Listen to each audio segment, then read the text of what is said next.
నమస్కారం ప్రియ చౌదరి గారు. నమస్తే అమ్మా.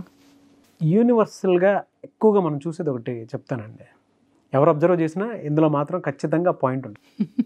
ఎక్స్ట్రా మ్యారిటల్ అఫైర్స్లో మనం చూస్తే అంటే కట్టుకున్న భార్యకి అన్ని రైట్స్ ఉన్నా ఏముండవు, కానీ గర్ల్ ఫ్రెండ్కి అయితే డబ్బు, ఎనర్జీ, దాంతోపాటు తనకు కావాల్సినటువంటి టెంపరీ నీడ్స్ ఏవైతే ఉన్నాయో ఇంట్లో దోచుకెళ్ళి మొత్తం మరీ అట్టే పెట్టేస్తూ ఉంటారు. కానీ ఇటే పెట్టడానికి కాలు, చెయ్యి, నోరు ఏమీ రాదు. పోగా ఎంత దరిద్రంలో కూరుకుపోయి నోరు తెరవకుండా ఉంటే అంత మంచిదని ఎక్స్పెక్ట్ చేస్తారు. ఎక్స్ట్రా మ్యారిటల్ అఫైర్స్లో అది ఎక్కువగా చూస్తాం మనం. ఇటేపు పెట్టడానికి రానిది ఇటేపు చెయ్యి ఎందుకు వస్తుంది అనేది అర్థం కాని ప్రశ్న. ఇవాళ ఎక్కువ ఫ్యామిలీస్లో బాధపడిపోయి కుటుంబాలు నలిగిపోయి వీధిని పడ్డ జీవితాలు చాలా చూస్తాం మనం. ఇలా ఎందుకు జరుగుతుందండి? నాగరాజు, భార్య అనేది జీవితాన్ని పంచుకోవడానికి వస్తుంది. Okay, well wisher, she is well wisher for everything. నా భర్త బాగుంటే చాలు, నా భర్తను నేను కష్టపెట్టకుండా ఉంటే చాలు, నా భర్తది ఏదైనా నాదే కదా. ఒక నమ్మకము, ఒక వెల్ విషింగ్, రెండు కలిపి ఆవిడ్ని బానిస కింద చేస్తాయి. ఇప్పుడు మీరు అన్నారు గర్ల్ ఫ్రెండ్కి ఎట్లా వస్తాయి అనేసి. గర్ల్ ఫ్రెండ్ వచ్చేదే జేబు చూసి, గర్ల్ ఫ్రెండ్ వచ్చేదే జేబు నింపుకోవటం కోసం, గర్ల్ ఫ్రెండ్ వచ్చేదే ఆ యాటిట్యూడ్ తోటి వస్తుంది. కాబట్టి she knows that how to grab that. Okay, రెండో విషయం ఏంటి అని అంటే, నేను ఎప్పుడో ఒక సినిమా చూశాను సార్, చాలా, సావిత్రి సినిమా, బహుశా అందరూ పాత వాళ్ళందరికీ గుర్తుండి ఉంటుంది. అందుట్లో భర్త జగ్గయ్య క్యారెక్టర్ అనమాట. బాగా రిచ్ అంటే ఫ్యామిలీ, మంచి ఫ్యామిలీ, అన్యోన్యమైనటువంటి దాంపత్యం ఉంటుంది. సడన్గా భర్త ఒక ఆడదానికి బానిస అయిపోయి ఇంటికి రావడం మానేస్తాడు. అందరూ గమనిస్తారు, గమనించి ఎవరు ఏమీ మాట్లాడరు. భార్యగా గమనిస్తుంది, ఎవరికి చెప్పుకోలేనటువంటి విషయం. అత్తమామలకి చెప్పుకోలేదు, ఇంట్లో మరుదులకి చెప్పుకోలేదు, ప్రపంచంలో చెప్పుకోలేదు, ఏమీ చెప్పుకోలేదు. ఇక చూసి చూసి చూసి చివరికి ఏం చేస్తుంది అని అంటే, వాళ్ళ ఇంట్లో వాళ్ళకి చెప్తుంది. చెప్పంగానే వాళ్ళ ఇంట్లో వాళ్ళు మందలిస్తారు. మందలించగానే ఇమ్మీడియట్గా ఇతను ఏం చేస్తాడంటే భార్య మీదకి రివర్ట్ అయిపోయి, నువ్వు నా గురించి చెప్తావా అంటే, నేనంటే నీకు గౌరవం లేదు, నా మీద నమ్మకం లేనప్పుడు నేను ఈ ఇంట్లో ఉండాల్సిన అవసరం ఏంటని ఇంటి నుంచి దొబ్బేస్తాడు. అప్పుడు ప్రపంచం ఏమంటుందంటే, మగాడిని అట్టు అడిగితే ఎట్టుంటాడమ్మా, వెళ్ళిపోడు. ఎందుకంటే చుట్టూ చేరిని అన్నీ ఎదవలే, వాటికి చేతగావు, వాటిలో బలం లేదు, అవి భర్తని ఎలా తిరిగి తెచ్చుకోవాలనేటటువంటి చట్టం పట్ల కానీ, భార్య యొక్క హక్కు పట్ల కానీ వాటికి విలువ లేదు. వాటికి అవగాహన లేనటువంటి క్యారెక్టర్లన్నీ చేరిపోయి, అదేంటమ్మా మగాడు చేస్తే చేశాడు అట్లా అంటావా, ఇప్పుడు ఇంట్లో నుంచే వెళ్ళిపోయినాడు కదా, నువ్వే చేసుకున్నావు, తిరిగి ఉల్టా మాట్లాడుతూ ఉంటారనమాట. ఆ అవమానాలు భరించి భరించి ఎలా ఉంటుంది అని అంటే, అవును భలే అందంగా ఉంటుందంట, భలే ఉంటుందంట, 18 ఏళ్ళేనంట, 20 ఏళ్ళేనంట, అబ్బో చాలా చురుకంట, ఇలా ఆ అమ్మాయిని ఈమె దగ్గర పొగడ్డం మొదలు పెట్టేస్తూ ఉంటారు. నాగరాజు గారు, ఒక భార్యకి ఎలాంటి పరిస్థితి ఉంటుంది ఒక్కసారి చెప్పు. ఒక్కొక్క ఆర్గాన్ చచ్చిపోతుంది నాగరాజు, ఒక్కొక్క ఆర్గాన్ లోపల నుంచి చచ్చిపోతుంది. అలాగని చెప్పేసి అని కర్ర తీసుకొని వెళ్ళి కొట్టేసింది అనుకుందాం, ఎవరిని, అవతల గర్ల్ ఫ్రెండ్ని. కొట్టంగానే ఏమైపోతుంది అని అంటే, మొగుడు ఏం చేస్తాడు, శాశ్వతంగా దాన్ని వదిలేసి వెళ్ళిపోతాడు. ఎందుకంటే వీడి అహం మీద దెబ్బ కొట్టింది కాబట్టి.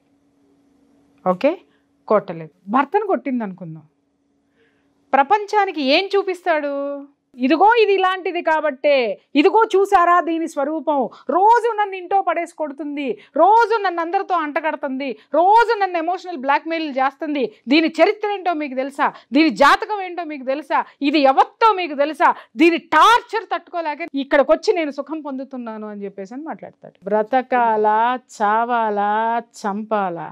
మీరు ఇలా చెప్తుంటే ఇది అనుభవిస్తున్నటువంటి వాళ్ళు ఎంతమంది ఏడుస్తూ చూస్తారో. కొన్ని వందల జీవితాలకి నేను చాలా చక్కటి పరిష్కారాలు చెప్పాను నాగరాజు.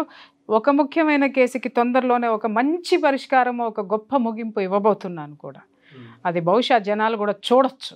ఓకే, ఏం చేయాలి? ఈమె ఏమి చేసినా దాన్ని ఉల్టా ప్రపంచానికి పరిచయం చేయంగానే జనమందరికీ ఏమవుతుంది అనంటే, ఒక మగాడి మీద మగాడు చేస్తాడు, మగాడు చేశాడేమో, ఈమె ఏంటి నేను భార్యని అని చెప్పేసి అని అరిచి గీ పెట్టినా కూడా ప్రపంచము మగాడికి ఎంత సానుభూతి చూపిస్తుందో. అప్పుడు ఏం చేస్తుందంటే సావిత్రి, అసలు ఏంటిది, ఎందుకు, అరే ఒక భార్యలో ఉండనటువంటిది అవతల వీళ్ళల్లో ఏముంటుంది అది తెలుసుకుందామని వేశ్య దగ్గరికి పోతుంది. వేశ్య దగ్గరికి పోయినప్పుడు అదొకటి చెప్తుంది, నిజమే మీరు మహానుభావులు, అంకితమై ఉంటారు, మీరు పతివ్రతలు, మీరు మీ కాలిగోటికి మేము సరిపోము, కానీ మా కాళ్ళ దగ్గరే ఒక మగాడు ఉంటాడు. కారణం ఏంటంటే కుల స్త్రీలు చేయలేనటువంటివి మేము చేస్తాము, మీరు చెయ్యగలరా అనగానే ఒక్కసారి చచ్చిపోయి ఇలా కళ్ళు మూసేసుకుంటుంది అనమాట. ఏం చేస్తావు అని అడుగుతుంది. మందు కొడతాను అతనితో కూర్చొని, మీరు మందు తాగుతారా, ఇంకా ఏమో చెప్పబోతే ఆపేయి అని ఇంటికి వచ్చేస్తుంది. ప్రపంచము ఏమి చూస్తుంది అనంటే మగాడికి ఎక్కువ సుఖాన్ని ఇచ్చేటటువంటి పని ఆడది చేయాలనుకుంటారు, కానీ అంత సుఖాన్ని తీసుకోవడానికి, భార్య నుంచి తీసుకోవడానికి వీడికి ఉండాలిగా, భార్యను అలా వీడు తయారు చేసుకోవాలిగా. లేదు, భార్య ఎంత ఇచ్చినా ఎంగిలి కూటికి ఆశపడే కుక్కలు కొన్ని ఉంటాయి, అవి ఎంగిలి ఇస్తరాకుల వైపుకే పోతాయి. పైగా దాన్ని ప్రసాదం కింద జనాన్ని, ఊరిని, జనాలని మభ్య పెడతాయి, అబద్ధాన్ని అద్భుతంగా ప్రజెంట్ చేస్తాయి. అర్థమైందా నాగరాజు? కానీ నిజం అనేది ఎలాంటిది, నిప్పు లాంటిది. నిజంగా ఈ భార్యలో అస్తిత్వం ఉన్న, చీము నెత్తురు ఉన్న, ఆత్మగౌరవం ఉన్న, ఏమంటున్నాను, అస్తిత్వం, చీము నెత్తురు, ఆత్మగౌరవం ఏది ఉన్నా కూడా రోడ్డు మీద వేసి తన్నండి, పరువులు పోతాయని నోరు మూసుకున్న కూర్చున్నటువంటి ఆడవాళ్ళు సంవత్సరాల తరబడి ఈ నరకాన్ని అనుభవిస్తున్నారు నాగరాజు, నరకాన్ని అనుభవిస్తున్నారు. శారీరక సుఖం ఇవ్వడు, ఇంట్లో ఒక రూపాయి ఇవ్వడు, పిల్లల్ని చూడడు, ఏమన్నంటే ప్రపంచంలో అదే చెడ్డది అని చెప్పేసి అని ప్రూవ్ చేసుకుంటూ పోతున్నారు. కుక్కని కొట్టినట్టు కొట్టండి. ఎందుకనంటావేమో, నువ్వు కొట్టకపోయినా కొంపలో కూర్చున్నా నీకెవడు తీసుకొచ్చి కీర్తి కిరీటాలు ఇవ్వడం, నిన్నెవడు పోషించడు, నిన్నెవడు ఏమీ చేయడు. అట్లీస్ట్ నువ్వు ఒక ధైర్యంగా ఒక స్టెప్ ఏదైతే నువ్వు తీసుకుంటావో నీ అస్తిత్వము, నీ ధైర్యము, నీ బలం, నీ బలగం ఏమిటో కనీసం వాడికి నువ్వు చూపించిన వాడి అవుతావు.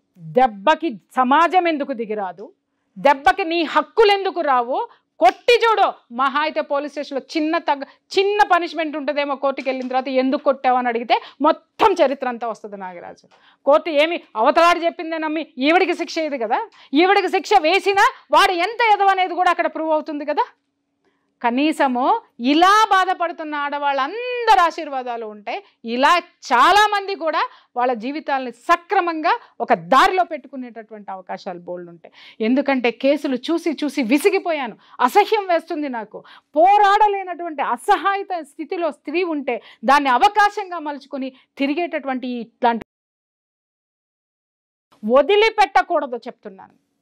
కొట్టండి, కొడతారో సంపుతారో. ఇంకా చెప్పాలంటే నేను ఎందుకు ఇంత పరుషంగా మాట్లాడుతున్నానంటే నాగరాజు, ఎన్ని జీవితాలు నాగరాజు గారు, ఎన్ని కుటుంబాలు, పిల్లలంతా నలిగిపోతున్నారో తెలుసా మీకు? అసలు పిల్లలు మానసిక క్షోభకి గురైపోయి, యాంగ్జైటీలకి గురైపోయి, క్షమించండి మాట్లాడుతున్నందుకు, ఇవి ఏమో కారులో తిప్పుతాడు, ఫ్లైటుల్లో తిప్పుతాడు, ఇంకా చెప్పాలి అనంటే హనీమూన్లు వేసుకుని తిరుగుతూ ఉంటాడు. ఇంటో పెళ్ళాం ఎదవలాగా కూర్చోవారా? చట్టం ఎందుకుంది? సంకనాకనా చావనా? చట్టం పెళ్ళానికి లేనటువంటి హక్కు ఈ సమాజము ఉంచుకున్న దానికి ఎట్లా ఇచ్చింది? అన్ని హక్కులు ఉన్నాయి. ఏ దారులుంటే ఆ దారుల్లో పోరాడండి.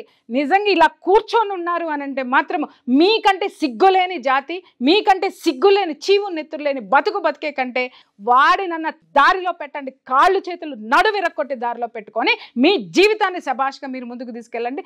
లేకపోతే ఇంకా చచ్చిపోయామనుకొని బ్రతకండి. థ్యాంక్ యూ అండి. Thank you so much Priya Chaudhary గారు. Thank you.